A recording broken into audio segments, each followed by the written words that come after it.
So we're going to resurface this drum, and of course you would have already done your measurements, but this is just a demonstration on how to resurface the drum. So step one, we need to clean up some of this rust where the surface area of our hub and our adapters are going to sit, to make sure there's no rust.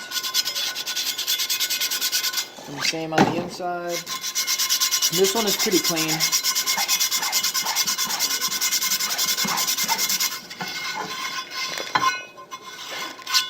So it didn't need much. We'll just wipe it up.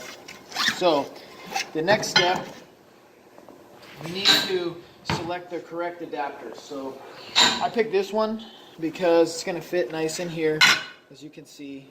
And then just kind of as a maintenance too, I'm going to go ahead and clean it up a little bit, just with some sandpaper, make sure everything is looking good.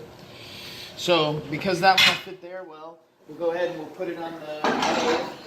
Boom. The next step, we'll put the spring in there. Then we need to select one of these cone adapters. Now this one I know is going to work because it's going to sit in the drum like this. So if we drop that in, it doesn't come all the way through.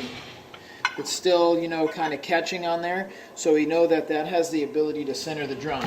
So that was our next choice. I'm going to go ahead and slide that on. Now compared to, let's say, something a little bigger, you'll notice that one might work too, but it's kind of, it might sort of bottom out too soon. And then if it's a little bit too small, like maybe something like this, it's just going to drop right through. So that would obviously be a no-go. So that's how we selected that cone size. Next step, we'll bring the drum over, and the drum is basically going to sit on here and run all the way in till it bottoms out. So you can see the center adapter, you know, is clearing, and it's definitely not bottomed out, as we can still move it. So we want the inside of the drum to bottom out here on this hub. And it will. Then when we select an outside, we need to make sure that this part is not going to bottom out against that center adapter. And it definitely doesn't, because if you look really carefully in there, you can see some space. So it's going to work just fine. And then we'll just kind of take up the space. Spacer and this nut, run that in there, and then we're going to precisely torque this to manufacturer specifications, just like that. And then, you know, this machine is normally looking more like this machine, set up to do rotor resurface, but because we're doing a drum, we went ahead and we dropped this down, and we'll just kind of snug this up so it doesn't try to move around. And there's a couple of different things we should cover. One, here's our power button on this Hunter machine. Then note, this handle, if you look, is going to move this whole assembly. So look right down in here. You can see this is going to be our cutting surface. As I move this handle, it's going to move that whole piece. So that is basically moving forward and back kind of direction. That's how we're going to set our cut depth. That's not what we're trying to do right now. What we do want is this handle over here. That's going to run our drum bar. So if you stand here and you look, you can see as I turn that, I can run it out, I can run it in, I can do either one. So just kind of familiarizing yourself. And we have this lever right here. When we run the machine and we turn it on, if we turn it to drum, note that that should auto feed right here. So that's slowly drawing the cutting bar in, and if you look right here, it's slowly feeding this right here. So, and we could change the speed to a coarse cut or a fast cut, which is not what we want. So if we're going to do our final cut or maybe a one cut, we're going to want to be below speed number 3 here. So somewhere in this area. If we want to do a fast cut, we can turn up here. If you're going to cut it right on 10, it's going to be a rough, nasty cut, which we probably won't do. And then if we're cutting a drum, definitely the only options we want is off and disc, or off and drum. If we accidentally turn it to disc, note what starts to turn. It's going to try to turn this, but that would actually run the cutter straight into the drum and tear it up. So note what happened here retract drum bar. So if you're attempting to do a disc and you get this retract drum bar light, that's because we actually need to retract the drum bar all the way back in. And so now that we've kind of established the machine, we've got a step we need to do here. With this drum all mounted, we need to put this insulator strap on. And so to go ahead and just start wrapping it. This is going to dampen some of the harmonics and the frequency that could lead to chatter. So we're just going to kind of tightly sort of wrap it and continue to pull it. And then we'll have to get it out of the correct loop here in a second. So I think if I turn this and I pull it a little tighter, I think I'll make it all the way to that next loop. It'll be nice and tight on there.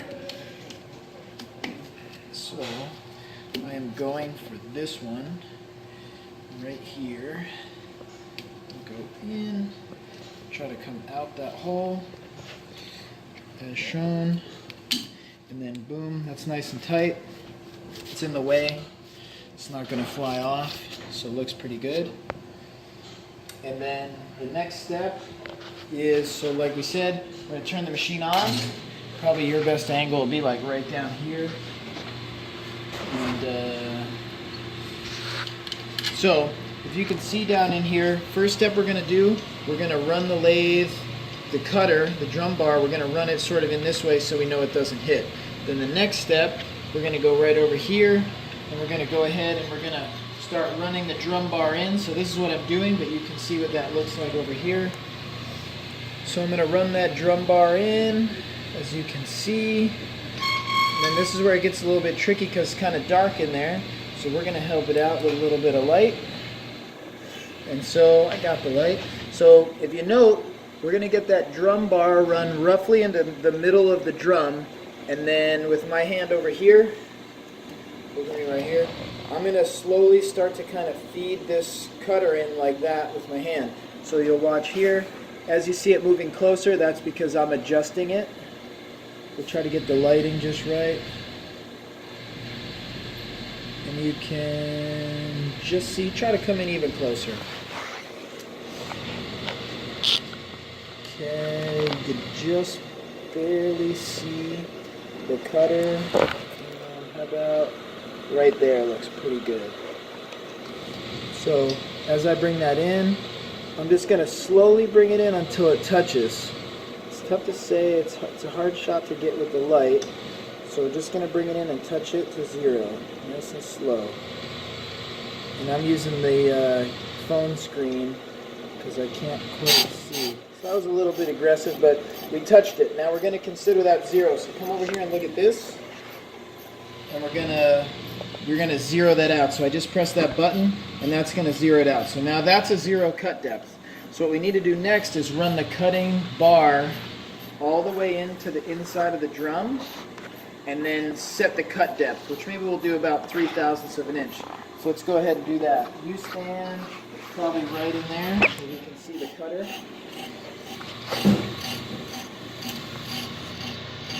So I'm going to run that towards the center.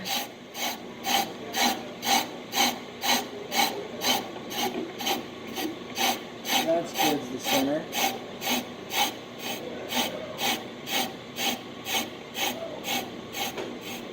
You can tell, nice and slow. I'm going to bring it in just past where the brake shoe has touched. So just into that rust a little bit. And it's definitely a little tough to see. And then you're just going to be real slow because when it hits that spot, it's going to make some nasty sounds. But that's where we want it. Nice and easy. We're very close. Very close to all the way in now.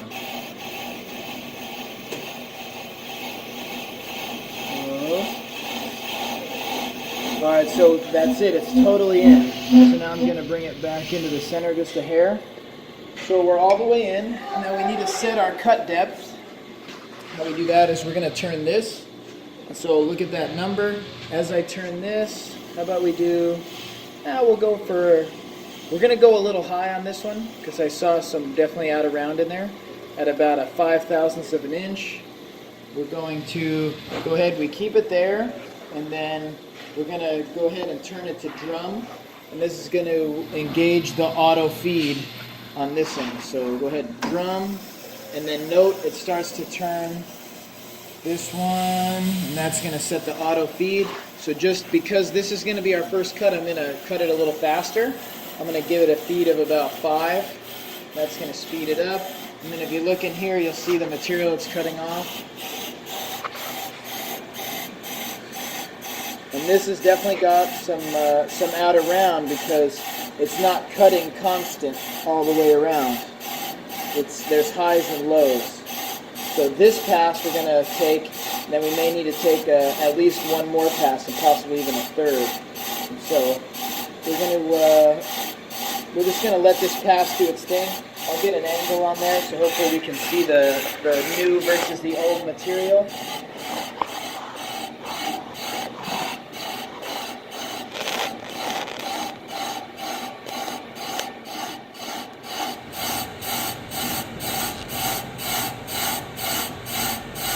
See, there's a little bit of a shadow. That shadow dark spot is a low where it hasn't cut yet. And so we're going to come in and do another pass to take care of that spot. So we'll pause it here and then review when it's done. Alright, so this is just the finishing touch. And you can see there's a shiny spot there that it hasn't contacted yet. So we need to take another pass on there at a little bit deeper. So how you take another pass, pretty simple. We're going to just very simply stop the auto feed, run the cutter in just a hair so it doesn't touch, bring it back in to the center. And some people would not even re-zero it, but I like to re-zero it every time. And so I'm going to go ahead, and right now what I'm doing is I'm running the cutter in this way by turning that dial. So once we re-zero it again, that's 0. I can come over here and I can re-zero it. You can see that's the old depth. And so I'm going to re-zero it. And then we're going to run it into the center just like before.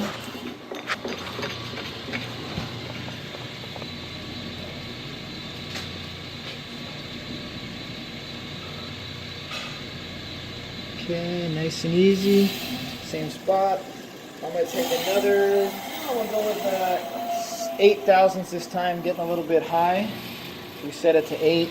We'll go ahead and we'll do a drum feed. I'm going to set it at about a 5. And this time you'll notice you're not hearing the highs and the lows. It's a smooth, consistent cut because it is deep enough. It's not going to leave a non-cut spot. At least it shouldn't. So this is on the back side, away from the cutter. You can see a little bit better. I'll wipe some chips out. You can see some of the reflective there where it didn't cut. This next pass should take care of that. Should get everything. So, not really recommended, but what I do sometimes is I'll just kind of get some of the chips out of there so you can see. And you can see our cut is about halfway. It's almost halfway right there as it's cutting the warp out of it, the out of round. I'm just going to do the chips again. Get some of that junk out of there. And there you go. It's just over halfway now. It's looking pretty good. So that was the issue with this one. This drum was out of round. This is going to take care of that. Now, of course, we'll have to measure it when we're done and make sure it's not above the maximum diameter. But it shouldn't be. We took about 5 on the first cut and then 8 now, so maybe a total of 13/1000 cut depth, which will kind of double because it's cutting 13 here and 13 there by the time it does a circle. So maybe we took 26/1000 off. We should have plenty of room for that. Now you see it's almost there. Oh, you know what? Just towards the edge, it caught a little bit more of a low spot, as you can see. That dark spot is even lower. So we'll need to actually do a third pass on this, but it'll be a much lighter third pass, which will give us a better finish. anyway. So for a lighter cut, maybe we'll do maybe a 2/1000 or a 3/1000, and then we'll have the speed way down in the 2 or the 3 area. And so let's see what that looks like with it stopped. If I go ahead and brush this stuff off, maybe the light guy, I'm going to spin it around. So right there, that shiny part you can see here was a low spot that the cutter hasn't contacted yet, because that was just how out of round this drum was, which is the reason it was initially changed, and we're just resurfacing it to practice. And so you can see pretty smooth except that low spot there. So we'll do another pass, and that'll go ahead and take care of it. And then when we're done, just to kind of demo, when we're done, we will run it, and we're going to take this sandpaper, kind of emery cloth, and we're going to go ahead and kind of do like this. Of course, we would not do this yet because we have another pass to take. Just in the interest of saving time, we'll run it through, and then if you look, this is going to provide that nice non-directional, almost like a would look like a cross-hatching sort of finish. So that will be, once we get our last cut on there, that'll be like new, assuming it's still within spec. So there you go, that's how to resurface a drum.